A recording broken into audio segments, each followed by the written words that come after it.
Au sommet de cette édition, mise en œuvre du Plan national de développement économique et social PNDS, la région du centre satisfait du niveau d'exécution. Elle a manifesté lors du bilan issu de la première session du comité le point des travaux en début d'édition. La campagne agricole promet dans le Namentenga de Boala à Karlsson, les champs présentent une bonne physionomie selon les acteurs agricoles. Ensemble, nous ferons le constat dans ce journal. Voilà pour les titres. Mesdames, Messieurs, bonsoir. Dans la région du centre, l'on juge satisfaisant le niveau d'exécution du PNDS. C'est du reste ce qui ressort du bilan dressé par les acteurs lors de la première session du comité. Le comité fait déjà des projections pour l'après-PNDS, à savoir le nouveau référentiel de développement. Le compte-rendu de Amadou Ilboudo et de Sébastien Zongo. Les acteurs techniques et financiers de la région du centre examine les résultats de l'exécution du Plan national de développement économique et social en 2020.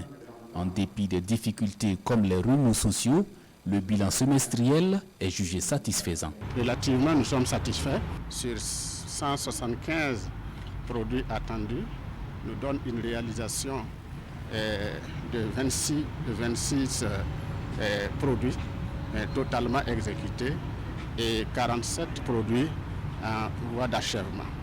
Donc il faut dire qu'au total nous avons 73 produits qui ont été mis en œuvre. Sinon le taux financier est de 9 milliards 25 millions de francs CFA dépensés pour la mise en œuvre justement de ces projets. Les acteurs doivent également analyser les prévisions de l'exécution du PNDS pour les 6 mois à venir. Nous prévoyons 6 milliards 500 millions pour le second semestre. Tout est amorcé pour qu'on puisse vraiment aller, en tout cas dans la réalisation des produits attendus au cours du deuxième semestre. 2020 marque la fin du programme national de développement économique et social et cette session est également le cadre pour la formulation de propositions pour le nouveau référentiel. La mise en œuvre du PNDS, c'est également la protection de l'environnement comme le reboisement, d'où la première journée de l'arbre des cités de Basenko samedi dernier. Environ 1000 arbres sont mis en terre par les habitants de la localité. Organisé par le Centre de gestion des cités, la CGC, c'est un moyen de revertir davantage la cité. Nongba Kouda et Ismaël Diloma Sirima. Des arbres ombragés destinés à reverdir la cité de Basenko, bâtie par le Centre de gestion des cités CGC. 1 millier de pieds sont plantés sur 3 sites, à savoir 2 écoles de la cité et la place de la femme. L'initiative a mobilisé les habitants qui veulent par leur action apporter de l'ombre dans un futur proche aux élèves et dans le long terme créer un poumon vert pour la cité de Basenko. Pour ce qui concerne les femmes, en tout cas, nous avons attribué quelques plans aux différents blocs et cités de notre site Basenko. Et chaque bloc et cité sera chargé maintenant de l'entretien de la plante. Des initiatives que le Centre de gestion des cités s'est engagé à accompagner. C'est aussi un moyen pour le CGC de rendre à la nature ce qu'il lui a pris. La cité de Basenko fait environ 900 hectares. 900 hectares, vous imaginez le nombre d'arbres qui ont été détruits pour pouvoir faire pousser ces logements au grand bonheur des populations. Donc il est de notre devoir. Également, dans la même ligne que l'appel lancé par le président du Faso, de revenir reverdir ces cités pour améliorer le cadre de vie des résidents. Cette première journée de l'arbre des cités fut une occasion de remettre des poubelles aux femmes afin qu'elles puissent mieux assainir leur milieu de vie. À présent, des nouvelles de la campagne agricole dans la région de la Boukoul du Moun. Malgré les difficultés, les producteurs espèrent faire de bonnes récoltes. Le reportage de Karim Ouedraogo. L'installation tardive des pluies ne décourage pas ces vaillants producteurs. Ici à Poundou, la famille Saman s'active à désherber son champ. Ce champ de sorgho à quelques encablures de concessions présente une bonne physionomie. Plus loin, c'est Noël Kadeba en plein milieu de son champ de Petit Mille qui se dit fier après avoir repris les semis pour la 4e fois.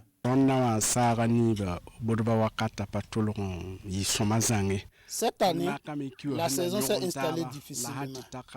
On a semé plusieurs fois. Actuellement, on est en train de désherber les champs. Si les pluies continuent ainsi, la saison sera bonne.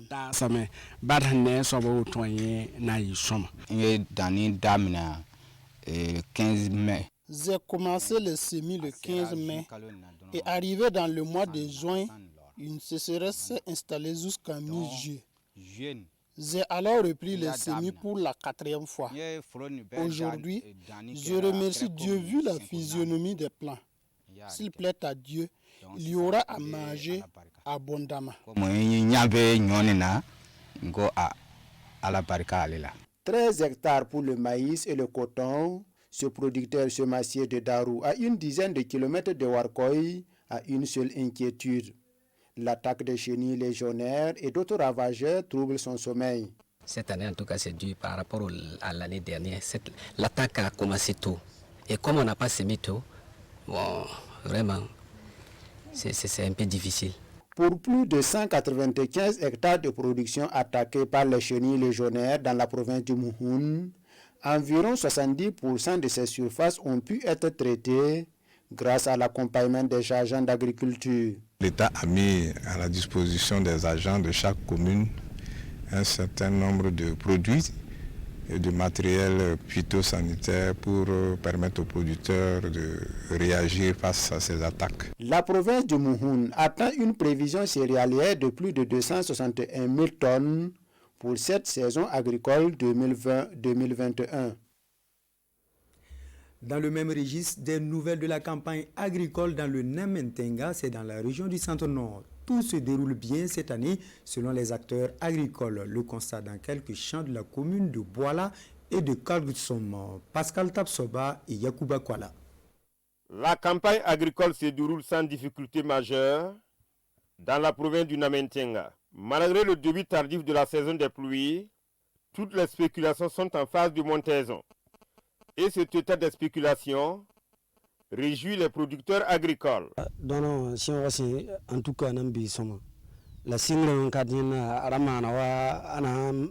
Cette année, la saison agricole est bien.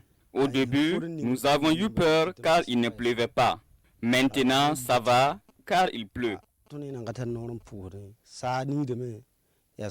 Jusqu'à présent, il n'y a pas de problème. Si ça continue ainsi, nous serons heureux. Les producteurs agricoles rencontrent des difficultés liées à l'acquisition des intrants. Ils plaident pour une revue des prix. Si le gouvernement nous accompagne dans l'acquisition des intrants, ça va nous plaire. Puisqu'un sac d'engrais coûte 18 000 francs CFA, c'est très cher. Cependant, les services techniques en charge de l'agriculture invitent les producteurs agricoles à pratiquer les nouvelles techniques culturelles afin de produire plus. Il faut forcément que nos producteurs utilisent les techniques de récupération des terres qui est très nécessaire. Par exemple, aujourd'hui, nous n'avons pas assez de pluie. Si nos producteurs n'utilisent pas ce que nous appelons la semence améliorée, s'ils ne font pas la conservation de l'eau, ce sera très difficile avec ces sols très pauvres là de produits, surtout que l'accès aux intrants est très difficile. Si pour le moment, la campagne agricole se passe bien dans le Namentenga, les producteurs agricoles implorent qu'il pleuve jusqu'à bon terme. Du sport dans cette édition avec le tournoi de football du président de la Fédération pour le développement de mini-football. La finale s'est jouée jeudi dernier au stade Obi de Bobo de Lasso entre l'équipe de la police nationale et celle de Sagesse. Sagesse a remporté le match par 2-1. Hassan Gourabou et Ali Traoré. Âprement disputé entre 32 équipes au départ, c'est finalement l'équipe de Sagesse en bleu et celle de la police nationale qui vont réussir à gravir les échelons. Cette finale du tournoi du président de la Fédération pour le développement de mini-football a connu la participation de plusieurs personnalités. Des personnalités et un public acquis à la cause qui ne vont pas s'ennuyer durant ces 2 fois 25 minutes. C'est d'abord l'équipe en rose de la police nationale qui va enflammer la partie. Moussa Baro déborde sur le côté gauche et envoie une frappe à ras de terre pour tromper le portier adverse. L'équipe de Sagesse sonne la révolte et arrive à remettre les pendules à l'heure par l'entremise de Ismaël Compaoré. Au retour des vestiaires, les deux équipes vont multiplier les assauts de part et d'autre pour essayer de prendre l'avantage. À 3 minutes de la fin, Sagesse réussit le hold-up de la soirée grâce à Ismaël Compaoré qui signe son doublé. 2-1, c'est le score final. La Fédération pour le développement du mini-football, le tournoi a pour sens de pouvoir sélectionner les joueurs pour qu'on arrive à former l'équipe type de la fédération qui pourra compétir avec les équipes internationales. Au fait, la Confédération africaine de mini-football, chaque année, organise des tournois internationaux. Donc, toutes les fédérations affiliées doivent compétir. Donc, il appartient à toutes les fédérations d'avoir son équipe. Donc, pour nous, ce tournoi nous a permis de mettre en place et de sélectionner des bons joueurs qui vont représenter le pays. En plus des meilleurs buteurs et joueurs de la compétition qui ont reçu des prix, l'équipe finaliste malheureuse gagne des ballons, un lot de maillots et la somme de 150 000 francs CFA. Le vainqueur du tournoi reçoit les mêmes kits, la somme de 200 000 francs CFA et le trophée. Et on s'arrête ici pour ce 19h. Bonne suite du programme sur la télévision du Burkina.